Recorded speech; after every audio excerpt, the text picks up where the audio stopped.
So here we are, October 7th, 2025. It was 2 years ago that a handful of really awful, really violent people broke out of Gaza and attacked Israel. And on that day, it was horrific. 100% horrific. Everybody should condemn what happened on that day and the kind of spirit behind it. The spirit behind it. Um,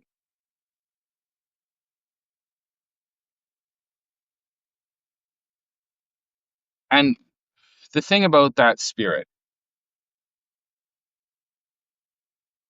is that it's a spirit that grows and festers and infects everyone who embrace it.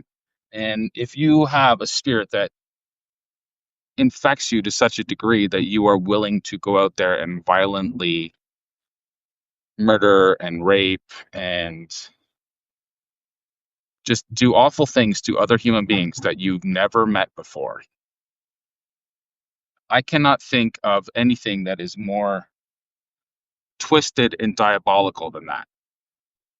But what I saw on that day as well was on my Facebook, because I wasn't even using, I don't even think I was using X that much at that point. I definitely wasn't writing. I don't think I was writing on Substack yet. I might have just kind of like been dipping my toes in because I was still trying to make ends meet.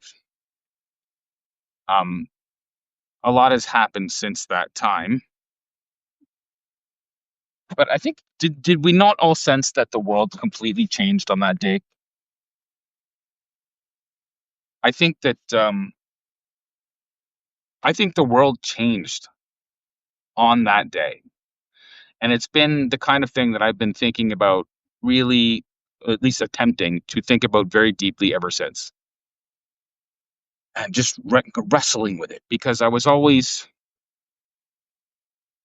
interested in this conversation, the religious conversation. Although I would tell you, and I have said before, I was personally raised Roman Catholic. Um, but as soon as I got big enough that my mother couldn't drag me off to church, I would stop going. And I have been identifying myself as agnostic ever since. And I know there's a lot of people out there that have been raised, especially in the Western context. I live in Canada. In the Western context, a lot of people have been raised Roman Catholic, and I think even in this area, more Roman Catholic than Christian. And there are different ideas. There's a lot of different ideas out there that swirl around. And I think being agnostic means that it's something that you just kind of like really, what is agnosticism? It's kind of like, I just don't want to pay attention. I don't want to think about this other stuff. I have so much going on in my life. Why should I think about that? It's silly. It's outdated. It doesn't matter. And I think that we found out on that day that actually nothing matters more than getting to the heart of what the religious question is in the world. Because that question, unfortunately, has done so much damage to the human family. And it's traumatized so many of us. And specifically in the context of Israel, it has been a sore spot for a lot of people. But specifically in this moment right now, what I want to discuss is how it's a sore spot for academics. Um, how they nest their entire worldview in this idea of the history of religions. You have to understand that after World War One and World War Two, a lot of people in academia were horrified by what had happened and very traumatized, and they made it part of their priorities to kind of get rid of all religion. Karl Popper wrote a book called The Open Society and Its Enemies, and basically it goes over like the kind of like philosophies that led us to that place, and The idea is that you want to get rid of all religion and that we need to embrace this new secular humanist idea that we are all God's children, regardless of where we grew up, regardless of religion. But mostly it was about getting rid of religion. Okay. And I really hope I don't lose you because I want to try to get this out. It was about getting rid of religion because it saw religion as the cause of all of these conflicts. And religions produce cultures. And I would argue that religions have more, they affect more the human psychology than your genes. Okay, this is so when everything would begin to be about getting rid of religion and emphasizing the idea that we are all from a common ancestor, Lucy, an ape that had a. This is something I wrote about yesterday, so I would really invite people to go read the last two pieces that I've done because I'm really trying to get to the heart of this. Our common ancestor, Lucy, had a baby hominid. If you believe we're apes, I do not. I believe that all the evidence that we're being shown right now shows that that is not the case. But a lot of people that are still stuck in this very materialist worldview, secular humanists, because of the trauma that they endured through the first two world wars and subsequent developments in the Middle East. They wanted everything to be about getting rid of that and making everything secular humanism, but that has led to ideas of post-humanism, transhumanism.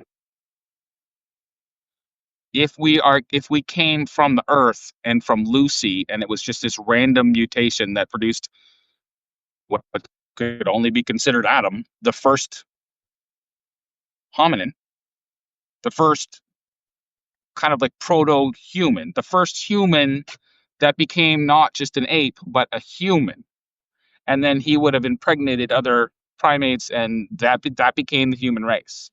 And then that human race kind of like went out after it got bigger. It would branch out and go to different places, and in the different places, it would adapt to the environment. That by the way, I'm going to draw a distinction between adaptation and evolution. But in the scientific world, they wanted it all to be the same thing. It had to be discussed that way because they wanted to get rid of religion. And it turns out that trying to get rid of religion is not working very well.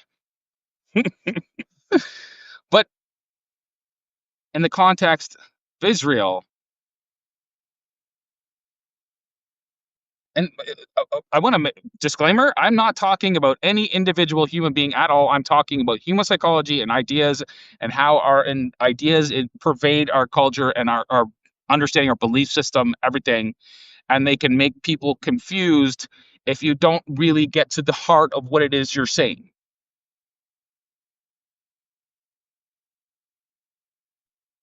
And so what is the heart of what we're saying? We're saying that these people all kind of like branched off and they became different races, right? The concept of race. There are different races.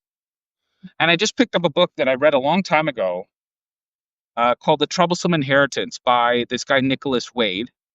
Incredibly enough, I'm reading his bio. It doesn't say anything about his religious suffering or anything like that, but his grandfather was one of the survivors from the Titanic. Isn't that wild? Like, what is but he had this book and he was like the editor of Nature and the editor of Science magazine. This is like a very credible guy, but he's also part of the very materialist evolutionary world that wanted to get rid of religion, rid of religion. And they thought that they could do that and there wouldn't be any consequences. But what are the consequences? The consequences are of religious persuasion. We think of ourselves in terms of race.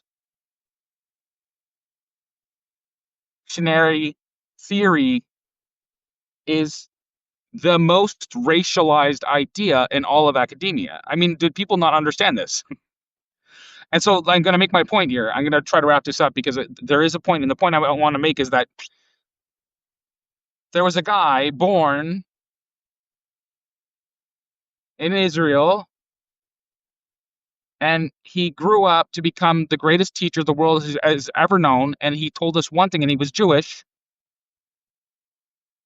and he knew all of the books, and the books made Jewish scholars. They said, "Oh, we're the chosen people."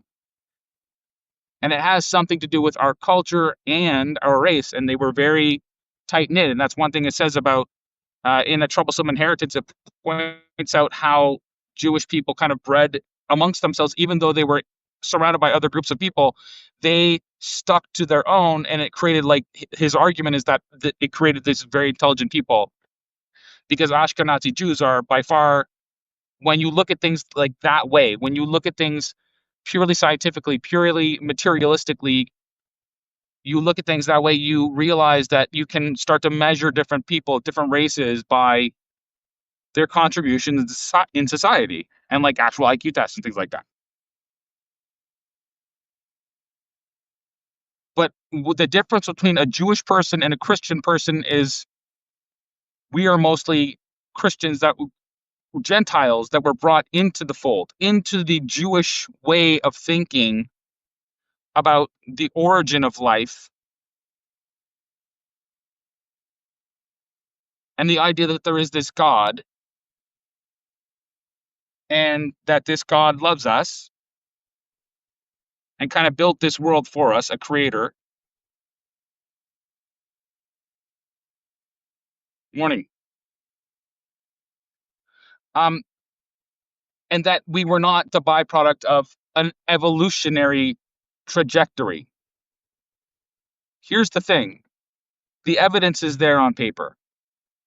You can say that some genes produce different types of skill sets. And it's obvious when we look now in Canada, we look at the faces of all the people, all the newcomers to this country, that Canada is becoming less white. And I'm not, see, I want to point out something very important here. There's a difference between race and religion. One produces a culture, one produces a skill set. But when Jesus Christ came and he was one of these Jewish people, he said to them, you guys, no. It's not about your race. It's about what you think. And if you don't think of everybody else as being also welcomed into this human family, and it has nothing to do with race. But if you don't welcome other people into that, you are the problem. And we see now, we see now that there's this obsession with who is right and who is wrong. And Jesus came to tell us that, no, I'm right and you are all wrong. And that was the message. And so we see that in the context of Canada here, where it was built by predominantly white people that came from England and Scotland, and I'm reading this fascinating book right now about the Scottish Reformation, which is really wild. And I don't. It's October 7th, so I wanted to talk about this stuff because, God bless every soul that was lost on that day. And God bless every soul that has been lost since. You see, you shouldn't make you have to have the moral equivalence. It has to be the same. They're all human souls. They are all human souls. When we have this idea that it's one race fighting another race, no, they're cultures fighting each other, and they came from broadly the same gene pool. But when you take it back and you say that everything is the byproduct of evolution, if you believe that, then you're all brothers and sisters. So how is it that Israel will make the claim that God gave that land to them? And what I'm saying about the agnosticism part of this too is that nobody really thinks this deeply about it. Instead, everybody's fighting over who has historical rights to what. The same thing in the Canadian context. I mean, with the whole indigenous Canadian argument right now, that's just like it's become very uncomfortable, and a lot of white people are saying it's okay to hate again and it's okay to do this. And I'm watching people say this stuff, and I'm going, you guys have lost the plot, man. It has nothing to do with your whiteness or your Jewishness or your indigenousness. We are all brothers and sisters. So you cannot say on one hand, I accept the evolutionary argument, because that means we are all brothers and sisters. Adam, you cannot say that on one hand and then say, oh, well, but God gave this to me on the other hand because it's in a book. And then you reject the guy that came to tell you what the actual point of that book was. When you reject the difference between a Jewish person and a Christian person, especially in the case of a Messianic Jew, is they believe Christ was the Messiah, and that Christ built the modern world based on a set of ideas and cultural practices that the people that run our countries, they have been trying to get. Their project has been to try to get the open society, and they think that there is no difference. They think it's all just materialism. That's why they're obsessed with Agenda 2030 and this idea of the biodigital convergence. They think they're going to, they're looking for this perfect set of, listen to the mRNA, the whole genetic idea. If we find the right set of genes, we're going to cure cancer. We're going to live forever. Now, both things can be true. Here's what I'm trying to tell you. It can be true that there is a genetic inheritance. But it can also be true that we were told what we needed to hear so that when a time would come like this, we wouldn't try to kill each other over who we thought was what race or who owned what by what God. There was only one God that came and said, you idiots, you're all brothers and sisters. I made you. And so we have back engineered all of these ways to try to think about it and look at it. And we are creating our own version of the Antichrist. And it's us. We are the Antichrist. We are the ones that are not listening. We are the ones that are not being brothers and sisters to one another. We are the ones who have lost the plot. And until we take some responsibility for that, we're just going to keep doing this.